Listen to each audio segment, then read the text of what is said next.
Assalamualaikum warahmatullahi wabarakatuh.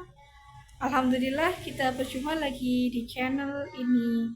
Dan semoga apa yang disampaikan oleh Bapak Kiai Haji Bahaudin Nur Salim membuat manfaat yang baik untuk kita semua. Jangan lupa like dan subscribe channel ini untuk menunjang channel ini berkembang lebih baik. Jangan lupa tonton hingga akhir supaya tidak menimbulkan kesalahpahaman. Selamat menonton. Era Sayyidina Utsman Ali itu juga ngalami orang-orang yang ekstrim. Misalnya begini, saya contohkan korban-korban ekstrim yang real. Sayyidina Ali itu masyhur, dia punya musuh besar namanya Muawiyah. Karena permusuhan ini tidak bisa dihindari. Jadi kalau dalam fikih Islam ini anak-anak saya ajari fikih. Kalau orang mukmin membunuh orang mukmin itu hukumnya dosa besar apa kecil? Besar. Itu di bab kisos. Tapi orang fikih itu unik. Di fikih itu ada kitab usial namanya. Di takrib ada kitab usial. Dan di situ ada penjelasan mangkutila dunamali fahuwa syahid. Orang yang dibunuh karena membela hartanya atau keluarganya, itu dia mati syahid. Kalau dia posisi membunuh, maka malingnya atau penjahatnya muhaddarun damu. Gak punya hak nuntut kisos karena dia anggap gak ada artinya darah. Nah sekarang begini, suatu saat ada garong ke rumah Anda, ingin membunuh Anda karena ingin mengambil harta Anda. Anda ingin ingat status mukminnya atau status garongnya. Terus kamu mau dibunuh diam aja. Saya tidak mau membunuh orang mukmin atau membunuh orang muslim. Nah, kesulitan yang dialami Sayyidina Ali seperti itu.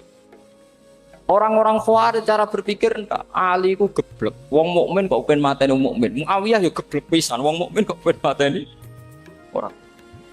Padahal suasana sudah kacau. Ketika seorang penjahat mau membunuh yang punya rumah dan yang punya rumah ingin membunuh penjahat, itu namanya mukmin bentrok sama orang mukmin. Apa orang benar sahibul hak ingin mempertahankan haknya? Tidak sampai saya tanya. Itu sahibul hak, yaitu yang punya rumah ingin mempertahankan haknya. Meskipun dalam duel ini kadang terjadi pembunuhan. Nah di sini ini ya, ulama ahli sunnah menyebut masalah ijtihadiyah. Kelompoknya Sayyidina Ali mempertahankan nyawanya meskipun dengan cara membunuh pasukan Muawiyah. Pasukan Muawiyah juga mempertahankan nyawanya meskipun harus membunuh pasukan Ali. Zaman itu susahnya ijtihad seperti itu. Tapi orang Khawarij cara berpikir enggak, ini biang keladi masalah itu Ali sama Muawiyah. Mereka malah rapat, ya sudah dua-duanya bunuh saja. Ya masyhur tuh, akhirnya Sayyidina Ali dibunuh oleh orang Khawarij. Makanya ini penting ya, pentingnya ngaji seperti ini. Jadi kamu harus dilatih berpikir nubuwah. Ya, dilatih berpikir apa? Nubuwah disebut al-ulama warasatul. Meskipun dengan cara yang ekstrim, tapi pikirannya saja, jangan perilakunya. Saya punya contoh sekian kasus, sekian tragedi. Misalnya begini. Saya itu dulu punya teman, dia soleh, bisa baca Fathul Mu'in. Dia itu janggal, bilang sama saya, Gus, tidak biasanya Rasulullah itu agak-agak nyindir orang fakir. Ini kok ada hadis kadal fakru ayakuna kufrun, bahwa kefakiran itu mendekati apa? Kekufuran. Dia itu aneh sekali. Biasanya tidak biasanya Rasulullah kritik seperti itu. Walhasil ini singkat cerita, anak ini ngalami satu trauma. Dia itu miskin. Gara-gara miskin gitu jadi buruhnya orang non muslim. Dan sering disuruh nganter majikannya itu ke tempat-tempat lokalisasi. Dia mulai mikir, ini gara-gara fakir saya harus nganter orang ke lokalisasi.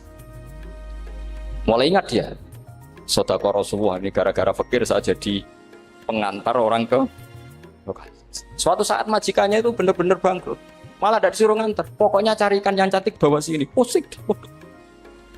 Nah, dia akhirnya walhasil lari terus keluar.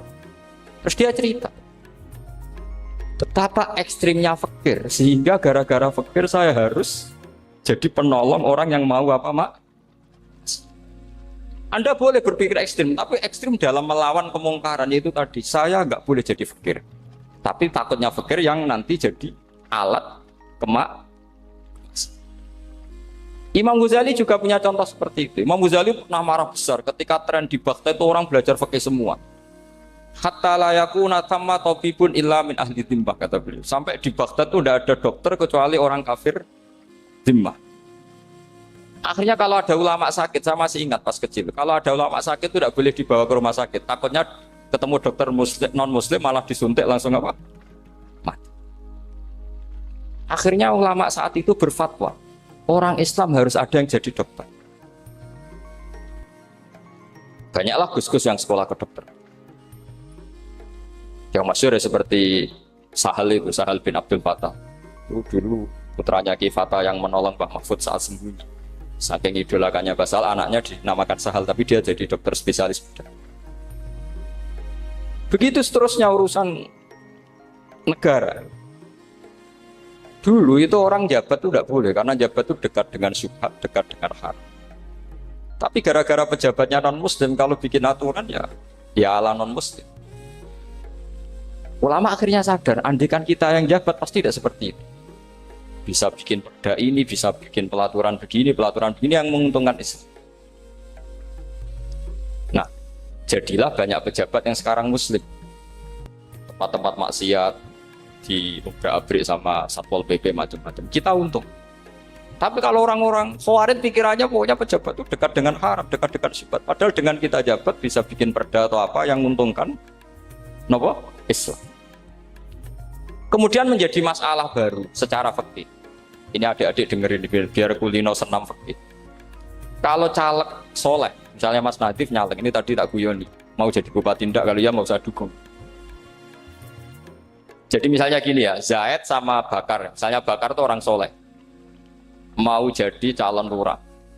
Dia tahu kalau dia lurahnya kampung lebih baik. Kalau yang jadi ini Zaid, itu kampung itu rusak karena dia suka dugem, suka macam-macam. Kemudian Zaid ini pasti jadi karena beli suara. Misalnya per kepala itu dibeli 50.000. Bakar ini kalau nggak beli suara kalah. Padahal dengan kalahnya Bakar artinya kemenangan kemungkaran. Itu zaman era Fathul Mu'in, muridnya Ibnu Hajar Al-Hitami. Ibnu Hajar muridnya Abu Zakaria Al-Ansori itu fatwa. Yang soleh ini wajib beli suara, bukan boleh, wajib beli suara. Tapi ini namanya tidak nyuap, perlu dicatat, ini namanya tidak nyuap. Jadi tidak bisa kamu kaitkan misalnya ar-rosi wal murtasi benar. Yang nyuap maupun yang menerima suap adalah sama-sama di neraka. Tidak bisa seperti itu, karena logikanya dibalik. Sekarang Bakar ini beli suara itu untuk membeli kebenaran, untuk mengawal kebenaran. Zaid beli suara untuk menopang kebatilan. Berarti namanya Bakar ini penyuap atau pembeli kebenaran? Pembeli kebenaran. Harus dibedakan. Nah, ini pentingnya ulama. Memang nyatanya seperti itu. Yang dikatakan nyuap, riswah itu adalah membayar uang li'ib tolil hakti untuk membatalkan kebenaran atau membenarkan kebatilan. Itu namanya nyuap. Tapi kalau mengeluarkan uang untuk menghakkan barang dan membatalkan barang batil, itu namanya uang perjuangan. Nah ini pentingnya mikir. Jadi ulama itu mulai dulu sudah ya. Nah sekarang sudah banyak orang-orang khusyuk yang biasa di masjid khusyuk. Kalau ditanya zaman akhir rusak kabeh, wong soleh-soleh wis nyuap. Kalau orang soleh ini tidak nyuap ya tidak jadi. Kalau nggak jadi mereka nggak ada yang jadi DPR, nggak ada partai Islam, habis malah Indonesia. Saya itu punya kenalan banyak pakar-pakar di Jakarta, itu cerita saya, Pak Bahar. Indonesia itu solusinya gampang. Kita ini punya Bali, punya Batam. Itu kalau Bali dimakaukan, Batam dikayakan Hollywood. Amerika kaya itu bukan karena hebat. Pornografi dijual. Tinju di Nevada itu dijual, di Las Vegas dijual. Apa saja dijual. Kok tidak kaya itu gimana? Sementara Indonesia mau aur-auran gitu sukan partai Islam. Sebenarnya Indonesia gampang, kalau ingin kaya Bali itu dikayakan Hollywood atau dikayakan Macau, jadi kota judi. Batam dijadikan kayak Las Vegas. Itu transaksinya pasti triliunan. Orang kamane wong udo dijual, judi dijual, orang tinju dijual. Tapi gara-gara ada partai Islam, nyari rumus solusi ekonomi itu yang nggak seperti itu. Akhirnya kangelan. Akhirnya rapat isu. Tapi barokah tetap barokah partai apa? Yang menangnya caleg-calegnya rata-rata ya beli. Kalau tidak beli habis. Saya bukan menghalalkan nyuap, enggak. Kalau nyuap tetap haram ila yaumil qiyamah. Tapi kalau suratul masalah seperti ini kamu mengatakan suap itu beda. Ini suratul masalah yang tidak ada kaitannya dengan asal lawannya batil, kecuali lawannya sama-sama hak. Dua calon di kampung itu soleh sama soleh. Ini yang soleh bayar nggak boleh karena siapapun yang jadi soleh itu tidak boleh. Makanya kalau cari musuh yang dolim biar halal ya. Sekarang ya seperti itu. Kamu biasa heroik, biasa ngasih kiai kamu, ngasih hadiah kamu, biasa ngasih ibu kamu uang. Ternyata ibu kamu setelah kamu kasih uang, dikasihkan adik kamu atau kakak kamu yang nggak pernah kerja, terus kamu marah-marah, ini tidak adil. Saya yang memberi nggak dikasih, ini yang nggak kerja dikasih terus. Loh, kamu biasa jadi pahlawan kok turun kelas menjadi apa? Pasien. Kamu milih jadi pahlawan apa pasien? Pahlawan. Jadi sebetulnya faham-faham ekstremis ini dari kegoblokan. Dari kegoblokan berpikir nubuwah sehingga tidak punya rasa ibadah. Nah ini yang menjadi orang-orang ekstrim. Jadi korban pertama ekstremitas itu bukan sahabat tapi Rasulullah SAW, yaitu Nabi dibilangin oleh mereka, "I'dil ya Muhammad." Kamu kalau bagi harus adil. Pikiran mereka kalau adil sama rata sama. Jadi kalau pakai pikiran itu, saya minum di sini itu haram. Mau ndak ikut bikin kok minum. Enak tamu, toko-toko mangan, sing masak kangelan urut. Itu jadi edan bareng. Itu sama seperti kasusnya Bahram Al-Majusi. Dia itu seorang raja kaya, punya anak cantik.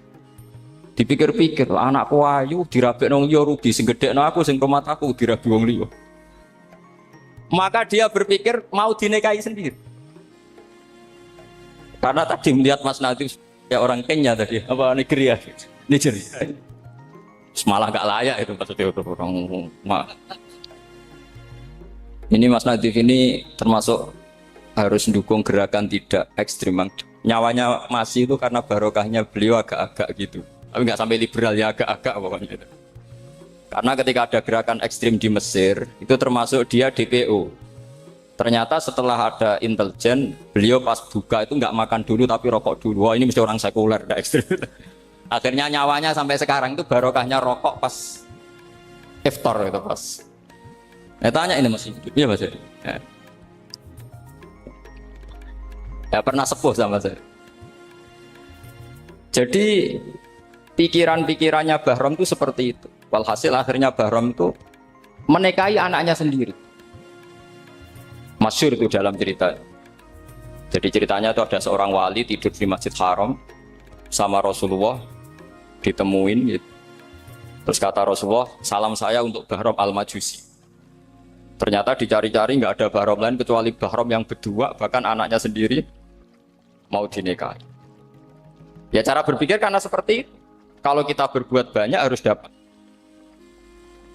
Itu bahaya. Bahaya sekali karena kalau dalam teori beragama itu al-yadul ulya khairum minal yadis sufla. Kalau biasa ngasih ya ngasih saja, itu heroik. Itu bagus. Jangan biasa ngasih sekarang bermental apa? Makanya saya itu kalau ngajar di pondok yang dulu pernah saya belajar di situ atau yang pernah sepuh itu, dikasih itu bingung. Karena saya ya masih waras itu. Jadi kalau dikasih itu bingung. Tapi banyak juga guru-guru yang dulu ngaji lama setelah ngajar di pondok alma maternya nuntut. Itu saya tidak tahu. Itu sudah ada agak-agak kayak itu tadi. Walhasil si Bahram tadi itu, ini cerita harus saya teruskan karena nggak boleh diputus. Dapat salam dari Rasulullah. Ternyata di balik nakalnya dia itu pas mau bulan pertama, malam pertama itu ada seorang janda sepuh ke situ.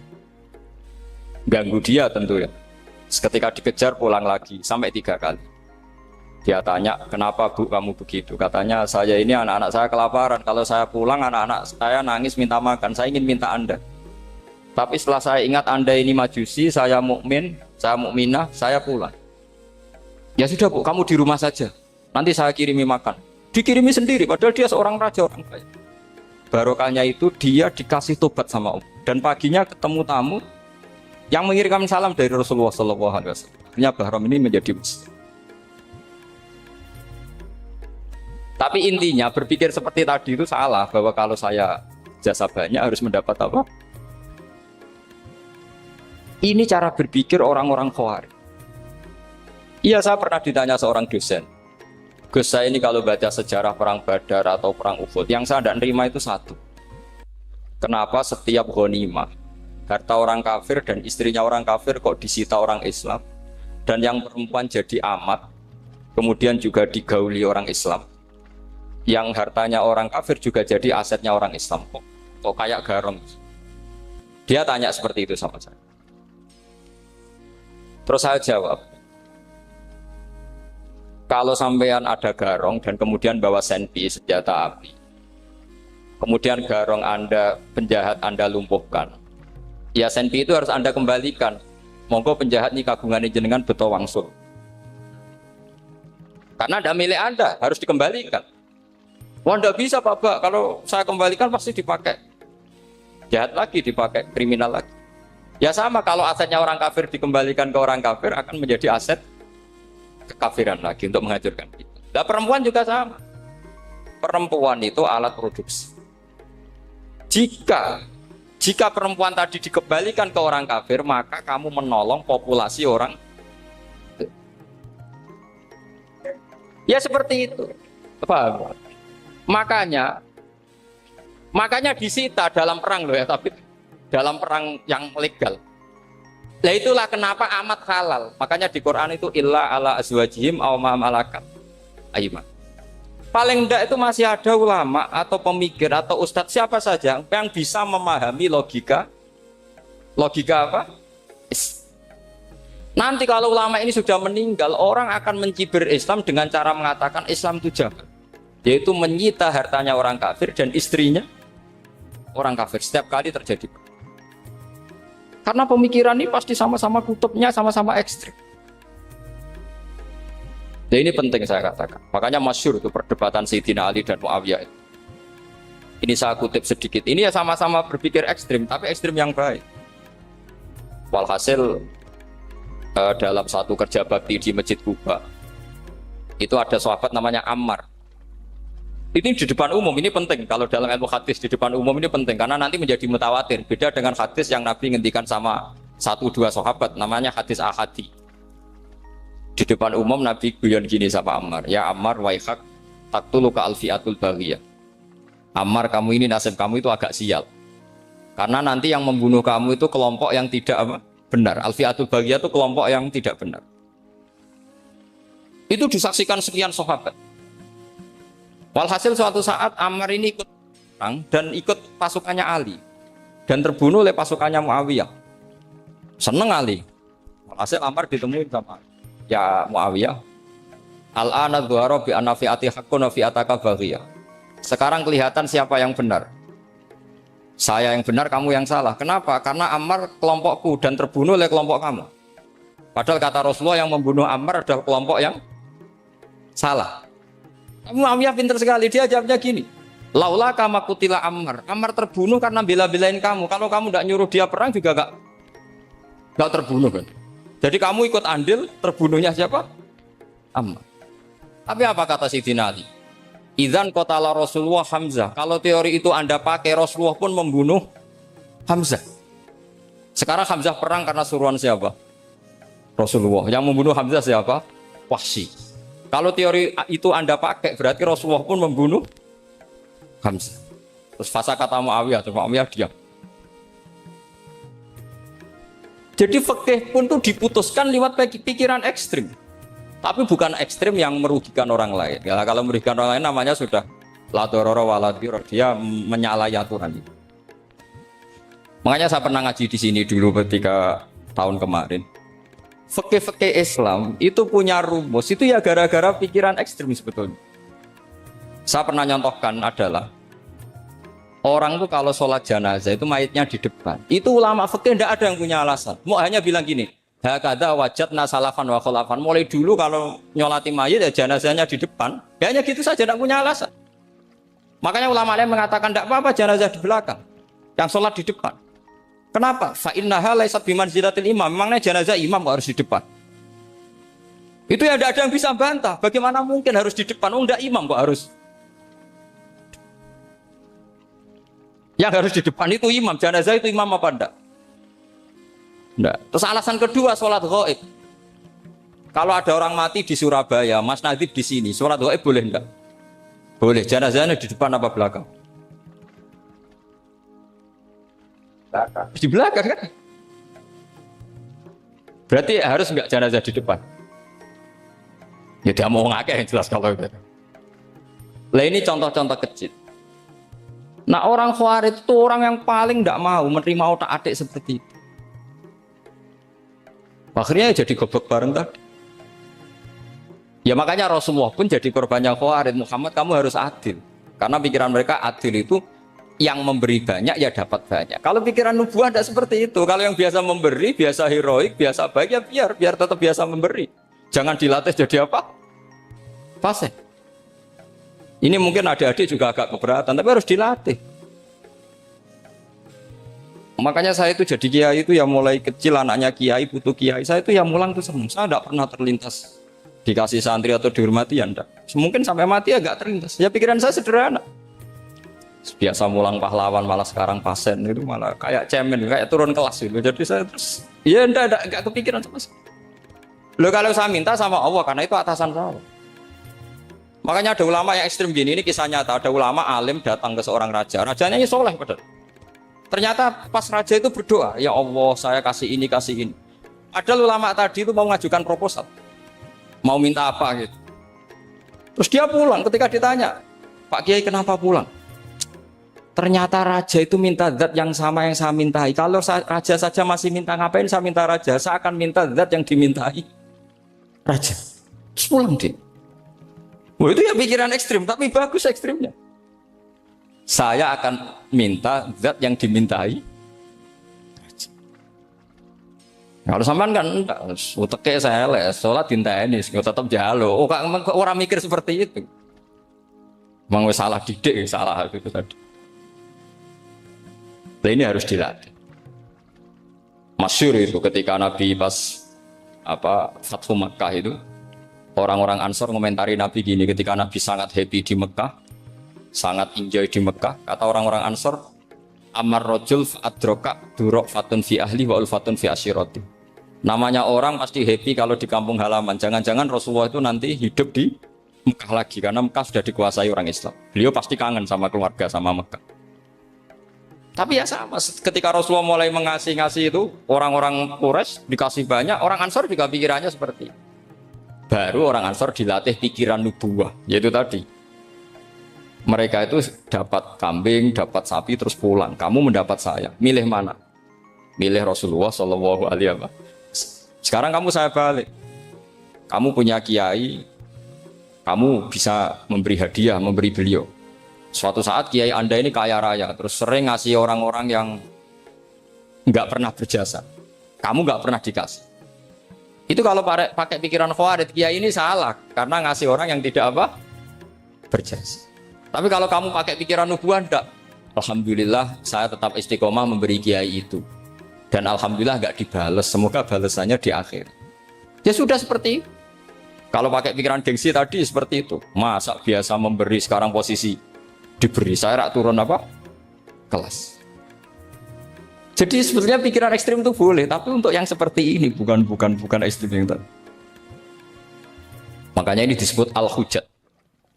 Al-hujjat itu satu logika yang bisa mematahkan asumsi awal. Ini saya harap santri-santri matolek, putra maupun putri berpikir seperti ini. Sehingga sama. Jadi misalnya sekarang dibalik.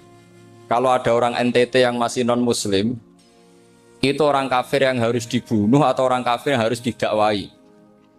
Mesti pikirannya itu Kalau Nabi itu ya semua yang didakwai Nabi dulu orang kafir. Nah, ketika Nabi di Mekah itu pertama ketemu orang kafir itu dibunuh atau didakwai? Didakwai. Ya berarti pilihan sekarang ya didakwai bukan dibunuh. Nah soal perang itu perang itu beda dengan membunuh. Ada janjinya, ada macam-macamnya, terus nggak ada solusi itu baru ada apa? Jadi kalau sudah dibalik-balik gitu, makanya kata ulama-ulama, Khawarij itu pasti salah. Pasti salahnya adalah kalau orang tidak benar ya dibenarkan bukan dibunuh. Kalau setiap orang kafir dibunuh, Nabi kapan jadi nabinya? Karena orang kafir habis. Jadi metode bil hikmati ya ada, metode hasanah ya ada, karena orang kafirnya sudah apa? Mati. Pertanyaan kedua, kalau Nabi harus ekstrim ngapain? Yang ngawal Jibril, halnya Israel lebih efektif. Jadi kalau sama-sama ingin ekstrim, Nabi itu nggak usah dikawal Jibril, kan enggak efektif kan? Harusnya yang ngawal itu siapa? Israel. Kan nggak repot. Nah, jadi saya mohon ini saya cerita. Jadi korban pikiran ekstrim itu bukan siapa-siapa. Pertama itu Rasulullah. Akhirnya Rasulullah menjelaskan, ya beginilah cara berpikirmu. Jadi saya kira demikian. Nanti mungkin kalau ada tanya-tanya, ada pertanyaan. Yang jelas kalau seputar ekstremitas itu bisa latihan. Ya, sebenarnya bisa latihan di fikih.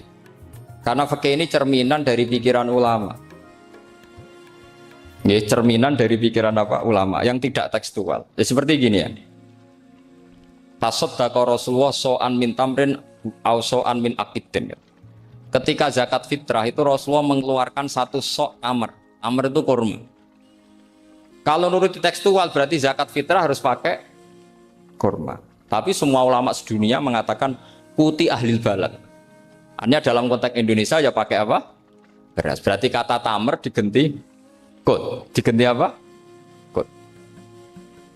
Jadi orang itu jangan diajak goblok bareng. Masa Nabi ngendikan tamr harus apa? Makanya saya pernah debat. Pak Nabi itu cingkrang. Kenapa orang-orang itu rata-rata tidak cingkrang? Saya bilang, Nabi itu hidupnya di Mekah. Kenapa Anda hidup di Indonesia? Iya, Nabi itu hidupnya di Mekah. Terus saya tanya lagi, Nabi itu hafal Quran, kamu udah hafal? Saya hafal Quran. Kalau cingkrang gampang, karek ngetok kata saya. Ya, kalau ada sunnah Rasul, Nabi hafal Quran, enggak? Hafal kan? Berarti kalau ikut sunnah Rasul, hafal Quran. Jangan cingkrak tok, ya hafal apa? Ya sama poligami juga gitu yang tadi diceritakan Mas Natif itu. Nabi itu poligami setelah Khadijah meninggal. Apa mereka mau nunggu istri pertama meninggal?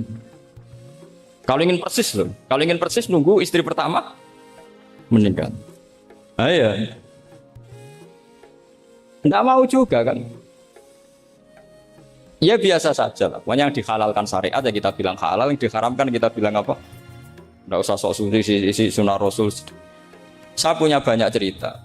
Abu Bakar itu dulu sering menghindari sunnah Rasulullah.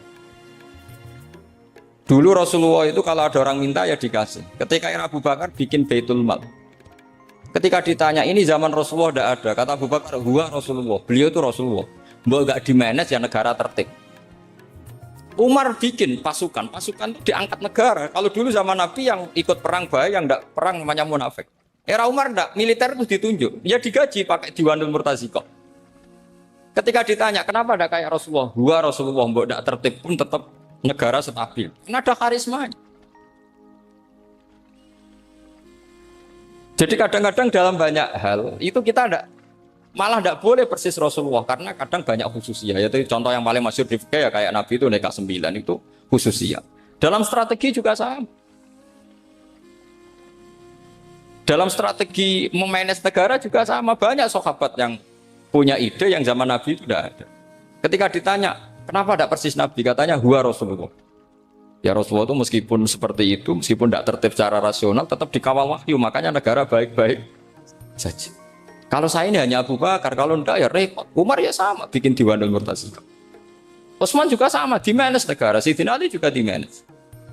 Kalau Nabi tidak. Tapi tidak apa-apa karena ada karisma. Sama tak cerita nih masalah zakat yang masyhur. Orang paling bakhil sekalipun, paling kikir sekalipun itu zaman Rasulullah bayar zakat. Karena pikirannya setelah zakat dikasihkan Rasulullah mendoakan. Khudh min amwalihim shadaqatan tutahhiruhum wa tuzakkihim biha wa sholli alaihim inna sholataka sakanul lahum. Era Abu Bakar enggak. Sorry ya Abu Bakarin, dulu kita zakat sama Rasulullah karena didoakan beliau. Kamu hanya Abu Bakar, saya tidak mau zakat. Ya sama lah seperti orang dipimpin ulama-ulama karismatik. Orang dipimpin Badola itu tidak usah metai, santri sudah nurut. Dipimpin Usman Nazif, gak bikin pelaturan, habis pondok. Kalau tidak ngancam, gak gini, ditakzir, gak gini, habis. Zaman Badola dehem tok santri wedi. Mas Nazif dehem tok enggak ada. Nah, makanya Rasulullah itu tidak banyak bikin pelaturan. Rasulullah itu kalau mau perang itu hanya bilang sahabat, saya besok ditantang Abu Sufyan di sini. Saya mau perang. Oh itu sahabat ikut semua. Orang melihat wajahnya, melihat karismanya sudah tertarik ingin menyelamatkan beliau. Kita tidak akan ridho Rasulullah keluar sendiri. Kalau Abu Bakar ya enggak. Pertama Abu Bakar pidato sudah sopan. Saya memimpin kamu. Ini ketulitu alas tubuh khairikum. Saya ini memimpin kamu, tapi bukan berarti saya yang terbaik. Jika saya benar maka dukunglah. Kalau salah ingatkan.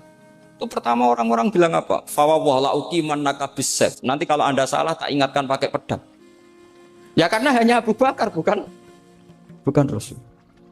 Jika diaturlah, ini ada militer, ada pengawal, ada Baitul Mal. Era Umar lebih modern lagi, ada Diwanul Murtazikoh, ada macam-macam. Ya Rasulullah nggak ada. Nah sekarang orang sidik-sidik muni sunnah Rasul. Padahal ada sunnah Rasul yang khasnya Rasulullah sebagai nubuwah. Ya khasnya Rasulullah sebagai apa? Coba Nabi itu istrinya 9. Semuanya cerita tentang tahajudnya Nabi, witirnya Nabi. Apa kira-kira Mas Nadif kalau punya istri 4 ceritanya tentang tahajudnya Mas Nadif? Kan enggak. Nah, jadi saya mohon, sebetulnya pikiran-pikiran ekstrim itu karena enggak mau belajar. Enggak mau belajar. Kalau mau belajar itu kata Imam Ghazali itu dalam kitab Imla, Al-Imla fi Iskalatil Ikhya itu. Fal ma'ani awsa'u minal ibarat. Yang namanya ma'ani itu awsa'u minal ibarat. Jadi yang fal ma'ani awsa'u minal ibarat. Jadi yang namanya makna itu lebih luas minal apa? Nah, ini contoh yang paling nyata ya Sayyidina Ali. Ketika Sayyidina Ali perang sama Muawiyah, itu Sayyidina Ali bilang, sebaiknya Muawiyah kirim delegasi, mediator. Saya juga kirim mediator. Terus orang-orang Khawarij karena tadi tekstual. Mahadha ya Ali. Ini apa ya Ali? Lam yujad fi kitabillah. Aturan mediator itu tidak ada di Quran. Bahwa kalau kita perang harus ada mediator itu tidak ada. Terus Sayyidina Ali baca ayat wa in khiftum shiqaqa bainihima fab'atsu hakaman min ahli wa hakaman min ahliya. Jika lelaki dan perempuan, suami istri terjadi shiqaq, terjadi konflik, maka suami kirim satu mediator, yang pihak perempuan juga kirim mediator. Terus Sayyidina Ali ngendikan wa amru Muhammad a'dhamu min amri rajulin wa imra'atin. Urusan umat Muhammad lebih serius ketimbang urusan hanya sekedar suami dan istri. Maka kita butuh hakam, butuh mediator. Baru 4.000 orang Khawarij tobat ngikuti pikirannya Sayyidina Ali yang tidak tekstual. Sama seperti zaman Rasulullah. Ketika Rasulullah mau perang Badar, saya ini mau perang Badar kata Rasulullah. Musuh saya itu 1.000 lebih. Kalian hanya 313. Apa kita teruskan? Itu sahabat langsung bilang gini, saya itu hafal teksnya. Idzan lanaqulu laka kama qalat banu Israil fathab anta wa rabbuka faqatila inna hahuna qa'idun walakin idhab anta faqatila inna ma'akum muqatilun. Ini kelihatan sekali bahwa para sahabat sudah ada tekstual. Orang-orang Bani Israel ketika melihat Musa katanya sakti dan orang dekat Allah, itu cara berpikir orang Bani Israel gini. Walhasil ada perintah supaya Musa itu merangi kaum Jabarin. Orang Jabar ini gagah-gagah, pikirannya orang Bani Israel. Musa kami itu sakti dekat Allah, ya sudahlah sama Allah saja sana, tak tunggu di rumah kabarnya. Itu kan sama dengan santri semedit, roh kiai ini suga, kiai aku suga, serasa tak pikir kan seperti itu. Ya sama seperti itu. Nabi ku kekasih Allah, mesti perang menang, serasa tak ewangi mesti menangis, fadhab anta wa rabbuka faqatila inna hahuna. Kok itu? Ya sudah, kamu berangkat saja sama Tuhan, tak tunggu di rumah. Tapi apa kata para sahabat Ansor ketika Nabi minta supaya mereka dukung di perang Badar? Langsung bilang, idzan lanaku rulaka kama qalat Banu Israil. Kita tidak akan bermental kayak Bani. Ini tekstual pada enggak. Mereka punya mafhum, punya pikiran. Cara Mas Nadi punya kreatif.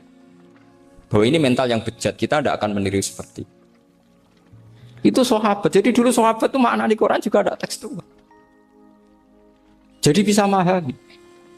Nah sekarang orang memaksa semuanya harus tekstual.